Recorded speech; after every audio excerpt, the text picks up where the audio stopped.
Welcome friends, super astrologer channel में आपका स्वागत है। आज के लाइफ टाइम में रिलेशनशिप एक ऐसा प्रॉब्लम है जो हम सबको कभी ना कभी फेस करना पड़ता है।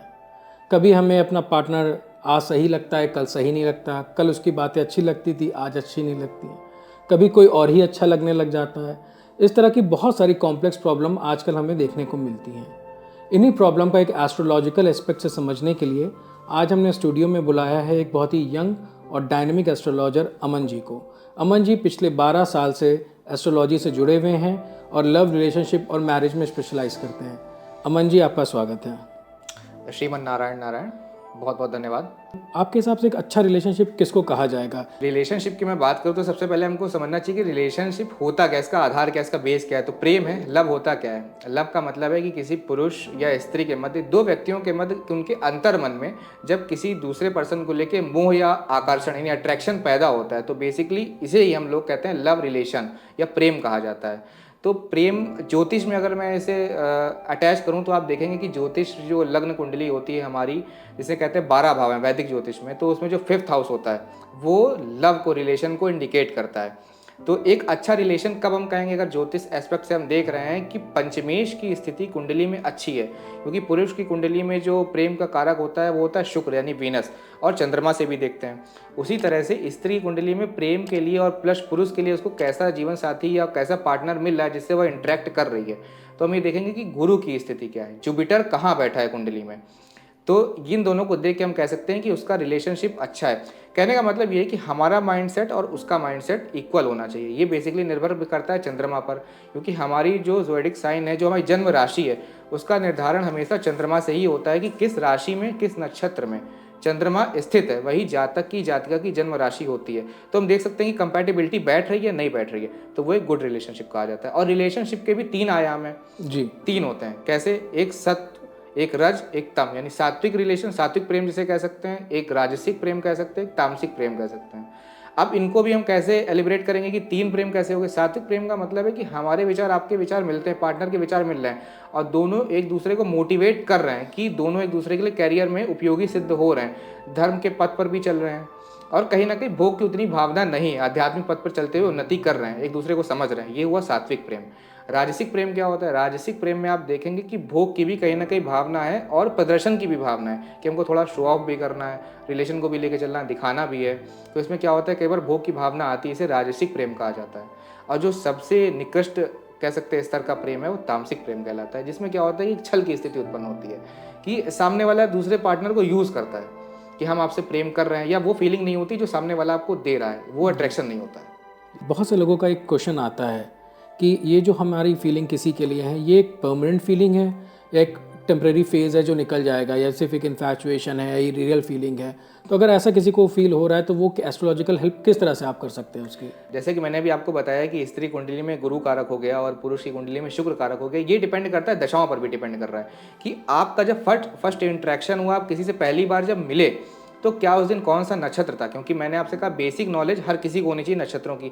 आपके लिए कौन सा नक्षत्र सही है और कौन सा अशुभ है, आपके लिए कौन सी राशि फ्रेंडली है और कौन सी फ्रेंडली नहीं है, तो सामने वाला आपसे पहली बार कब इंटरेक्ट हुआ। जैसे कि मैं आपको एग्जाम्पल देता हूँ, जुपिटर की 2 राशि हो गई, सजिटेरियस और पिसीज, कह सकते हैं धनु और मीन। अब इन 2 राशियों में अगर इंटरेक्शन हुआ तो उनकी बॉन्डिंग अच्छी रहेगी, रिलेशनशिप भी अच्छा चलेगा। तो कहीं ना कहीं वो किसी भी टाइम पीरियड में इंटरेक्ट कर रहे हैं, सपोज उनकी ढैया चल रही है, किसी एक की ढैया चल रही है, या किसी की 7.5 चल रही है, या राहु की महादशा में इंटरेक्शन हो रहा है, तो भी अगर ज़ोडिक साइन कह सकते हैं जन्म राशि में अगर समानता है या उनका जो लॉर्ड है वो एक ही है, तो फिर इतना कह सकते हैं अलगाव नहीं होगा और कंपैटिबिलिटी अच्छी बैठ जाएगी। जैसे कि आपने कहा कि उनकी राशियां सेम हैं, तो राशियां लोग जो देखते हैं वो किसको देखें? अपनी चंद्र राशि को देखें, लग्न राशि को देखें, या वो जो न्यूज़पेपर में सनसाइन निकलते हैं उसको देख के? ये हम किस राशियों की बात कर रहे हैं? 3 कुंडलियां बेसिकली बनाई जाती है। लग्न कुंडली हो गई, चंद्र कुंडली हो गई, सूर्य कुंडली हो गई, और प्रत्येक मास में अलग अलग सूर्य होते हैं। हमारे 12 आदित्य कहे गए, 12 सूर्य कहे गए हैं, उसी तरह से 12 मास हो गए। तो ये सूर्य कुंडली यानी प्रत्येक मास में सूर्य अपनी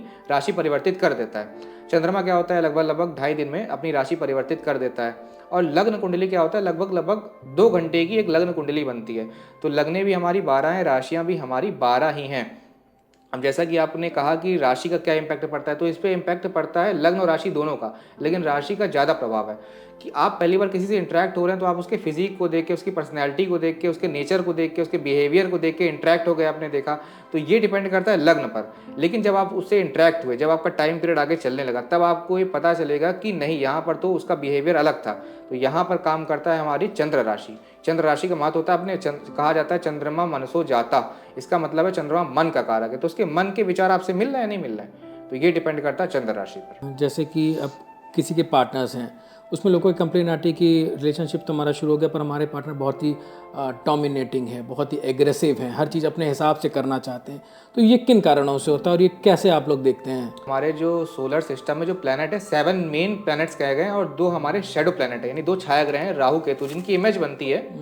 और जो मेन प्लैनेट है वो हमारे 7 है, सूर्य से लेके शनि तक, फ्रॉम सन टू सैटर्न। अब इसको हम कैसे देखेंगे, देखिए, जो शनि हो गया, मंगल हो गया, मंगल बेसिकली जिद करवाता है। राहु क्या करवाता है, राहु छल भी करवा देता है, लेकिन राहु में भी एक जिद है। सूर्य में क्या है, सूर्य में थोड़ी सी एरोगेंस भी होती है। शनि में क्या है, शनि में थोड़ा सा अवसाद भी है, डिप्रेशन भी है। बुध में क्या है, चंचलता है, मन की तरह, चंद्रमा की तरह चंचलता है, बचपना है।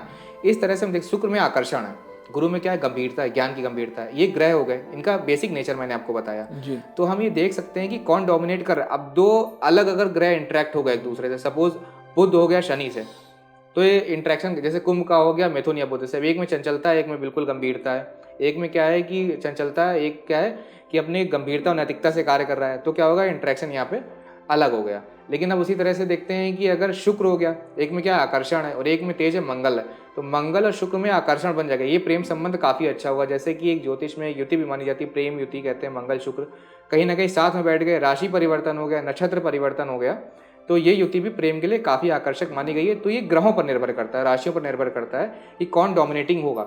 जैसे वृश्चिक राशि हो गई, अब वृश्चिक राशि की मैं बात करूं तो इसे कहते हैं वाटर एलिमेंट की राशि है।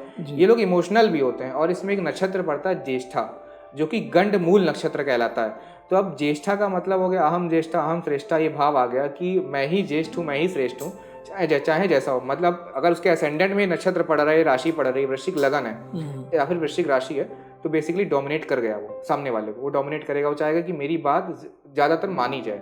यही मेष के साथ हो जाता है।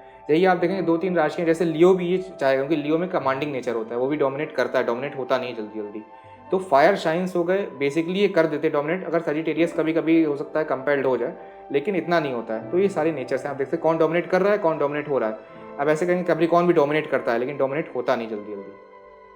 तो अगर इस तरह के इश्यूज आ रहे हैं तो हम बेसिक नेचर समझ के अपने पार्टनर का इसको शायद एक्सेप्ट कर सकते हैं कि उनका नेचर ऐसा है, उनकी राशि ऐसी है और नक्षत्रों का प्रभाव है, इसलिए उनका बेसिक नेचर ही ऐसा है। देखिए, इसमें ऐसे ये होता है कि अगर हम किसी से इंटरेक्ट करते हैं, पहली बार अगर हमारा इंटरेक्शन हुआ, तो आप उसका नाम ही जानेंगे। एक होता है नेम साइन भी होता है कि आप नाम राशि से बताते हैं, एक होता है जन्म साइन जो कि चंद्रमा से बताते हैं। तो आप नाम साइन का उतना प्रभाव नहीं होता, वो कुछ अलग फील्ड में देखा जा सकता है नाम राशि का प्रभाव।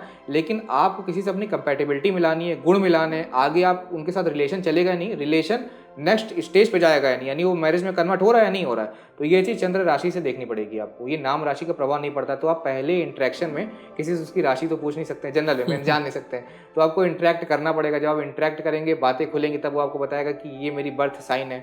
तो ऐसे से इंटरेक्शन से आप उसकी राशि जान लेंगे, फिर आप जान सकते हैं ये मेरे लिए फ्रेंडली है या नहीं है। इसीलिए हर किसी को अपनी बेसिक जो एस्ट्रोलॉजी है उसका ज्ञान जरूर रखना चाहिए, कि आपको पता तो चले कि आपके लिए कौन फ्रेंडली है, कौन आपके लिए फ्रूटफुल है, कौन आपके लिए हार्मफुल है। इसका नॉलेज हमेशा होनी चाहिए। रिलेशनशिप हमारी स्टार्ट हो गई, हमने किसी को, हमें कोई अच्छा लगता है, हम उससे शादी करना चाहते हैं, तो उसमें आप क्या देखते हैं कि क्या चीज़ कंपैटिबिलिटी है? और दूसरा मैंने देखा है कि लोग अक्सर कहते हैं कि हमने गुण मिलान कराया, कुंडली मिलान कराया, लेकिन उसके बाद भी शादी सक्सेसफुल नहीं रही, तो ये ऐसा क्यों होता है? देखिए, हमारे शास्त्रों में विवाह भी 8 प्रकार के कहे गए हैं। ब्राह्म देव से लेके आर्ष, प्राजापत्य और गंधर्व, असुर, राक्षस, पैशाच, ये 8 प्रकार के तो विवाह कहे गए हैं।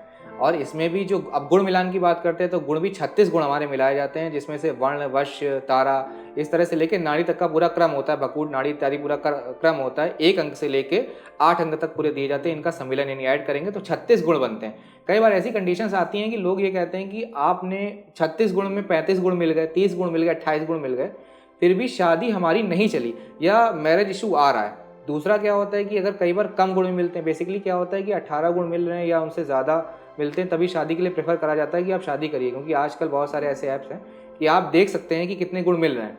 लेकिन ऐसा नहीं करना चाहिए। आपको प्रॉपर एक ज्योतिषी के पास, एस्ट्रोलॉजर के पास जाना चाहिए। दैवज्ञ ही आपको बताएगा, इसे दैवज्ञ एस्ट्रोलॉजर को कहते हैं, जिसके पास दैवी विद्या है, तो आपको बताएगा कि ये चलेगी या नहीं चलेगी। गुण के आधार पर आप ये जान सकते हो उसका बेसिक नेचर क्या हो सकता है, लेकिन प्रॉपर मैरिटल लाइफ चलेगी अच्छी, कितनी देर तक चलेगी, कितने समय तक चलेगी और किस टाइम पीरियड में क्या इशू होंगे, ये ओवरऑल कुंडली के प्रेडिक्शन के बाद ही बताया जा सकता है। तो गुण मिलान करना ज़रूरी है, लेकिन इसके अलावा भी उसके ऊपर की भी चीज़ें होती हैं कि दोनों की ओवरऑल कुंडली प्रेडिक्शन होनी चाहिए। अब अगर शादी भी हो जाती है या लोग स्टेबल रिलेशनशिप में हैं तो भी एक क्वेश्चन आता है कि क्या हमारा पार्टनर हमारे लिए लॉयल है। लोगों को अक्सर ये डाउट रहता है कि ऐसा तो नहीं है ये किसी और से इन्वॉल्व हैं या हमारी रिलेशनशिप कितने दिन तक चल पाएगी। तो इस लॉयल्टी एस्पेक्ट्स को आप कैसे देखते हैं? देखिए, एस्ट्रोलॉजी में मैंने जैसा कि अभी आपको बताया कि बेसिक नेचर जो प्लैनेट्स का बताया, इसी पे डिपेंड कुछ योग होते हैं और कुछ प्लैनेट है, जैसे कि मैंने बताया सूर्य का सिद्धांत, सूर्य हमारे प्लैनेट में राजा कहा जाता है। सूर्य सिद्धांत का भी प्रतिनिधि करता है, मतलब प्रतिनिधित्व करता है सूर्य सिद्धांत का। तो सूर्य क्या हो गया, सूर्य हो गया, मंगल हो गया, गुरु हो गया। गुरु अगर किसी का अच्छा है, जैसे कहा जाता है कि गुरु यदि केंद्र में बैठे, चतुर्थ में बैठे, दशम भाव में बैठे, यानी 10th हाउस में, 4th हाउस में, तो लगभग 1 लाख दोषों को कम कर देता है, और असेंडेंट में हो तो करीब 10 लाख दोषों को समाप्त कर देता है। 7th हाउस में उतना नहीं कहा जाता, क्योंकि गुरु जो है 12 भाव होते हैं हमारी कुंडली में, वैदिक एस्ट्रोलॉजी में, लग्न कुंडली में, उसमें से 6 हाउसेस को लीड करता है जुपिटर अकेले। तो अगर किसी का जुपिटर अच्छा है तो सैद्धांतिक पक्ष पर आपका साथ नहीं छोड़ेगा। कई बार ये होता है कि आप किसी के साथ रिलेशन में हैं या मैरिज हो भी गई तो सामने वाला उतना आपके लिए रिजल्ट नहीं दे पा रहा है, मतलब जितना आपने उससे उम्मीद करी थी, तो भी वो आपका साथ छोड़ेगा नहीं, मतलब मैरिज आपकी चल जाएगी। जुपिटर पर डिपेंड करता है। सूर्य पर कई बार ये डिपेंड करता है कि आपका सैद्धांतिक पक्ष क्या है। जैसे मंगल और सूर्य का राशि परिवर्तन हो जाए, नवमेश लग्नेश का राशि परिवर्तन हो जाए, गुरु केंद्र में बैठ जाए, कहीं से पीड़ित ना हो, राहु से चंद्रमा ना पीड़ित हो, केतु से चंद्रमा ना पीड़ित हो, शनि या मंगल से दृष्ट ना हो, तो हम ये कह सकते हैं कि हमारी मैरिज अपोजिट कंडीशन में भी चल जाएगी, कहीं से टूटेगी नहीं। तो ये हमको ये भी एक नज़रिया देखना पड़ता है। जहाँ आपने बात करी कि मैरिज टूट जाती है तो डिवोर्स या सेपरेशन को भी आप क्या कुंडली से देख सकते हैं पहले ही? बिल्कुल, देखिए जैसे कि मैंने अभी आपको 9 ग्रहों का परिचय दिया, 9 प्लैनेट्स का, 7 मेन हो गए, 2 शैडो हो गए, लेकिन इसमें भी क्या है कि आप देखेंगे कोई क्रूर है, कोई पाप है और कोई सौम्य ग्रह। सौम्य का मतलब सॉफ्ट, वो आपसे उतना बिहेवियर हार्ड नहीं रखेगा। तो जो हमारा जुपिटर हो गया, जो वीनस हो गया, शुक्र, बृहस्पति सौम्य ग्रह हो गए, बुध भी, और चंद्रमा यानी शुक्ल पक्ष का चंद्रमा, जिसे कह सकते हैं कि इसके भी 2 पक्ष होते हैं, कृष्ण पक्ष और शुक्ल पक्ष हमारा कहा जाता है, 2 पक्षों में विभक्त है। तो चंद्रमा भी शुभ होता है जब पूर्ण उदय हो, तो इसलिए कह सकते हैं कि जब वो चंद्रमा हमारा पूर्ण है तो शुभ फल करता है, वो भी तब अच्छा फल करेगा। इसके अतिरिक्त जो हमारे और ग्रह हो गए, जैसे शनि, मंगल, राहु, ये सब आ गए हमारे पाप ग्रहों में, और जो सूर्य हो गया वो क्रूर ग्रह हो गया। तो डाइवोर्स की कंडीशन अगर आपकी बनती है या सेपरेशन की बनती है, इसको रिलेशन में भी अटैच कर सकते हैं।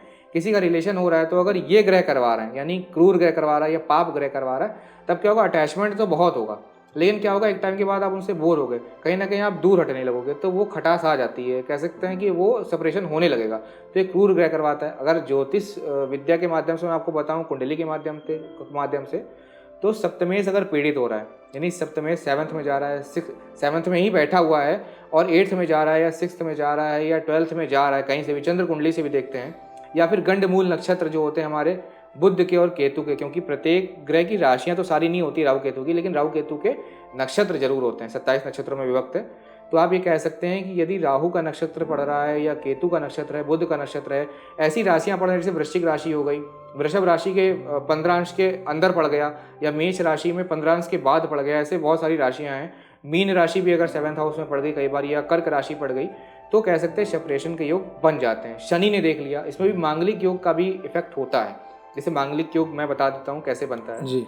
12th हाउस में और असेंडेंट में, 1st हाउस में, 4th हाउस में, 7th हाउस में और 8th हाउस में यदि मंगल बैठा है तो ये मांगलिक दोष का निर्माण करता है। इससे क्या होता है कि उसमें थोड़ा सा एग्रेशन और उससे ज़्यादा हो जाती है, तो सामने वाला जो पार्टनर होता है, रिलेशनशिप में हो या मैरिज में हो, तो वो उसकी एनर्जी को बियर नहीं कर सकता है उतना। तो ये चीज़ सेपरेशन के लिए भी जिम्मेदार होती है। और इन्हीं भावों में जो मैंने आपको बताया, शनि राहु भी वही रोल प्ले करते हैं।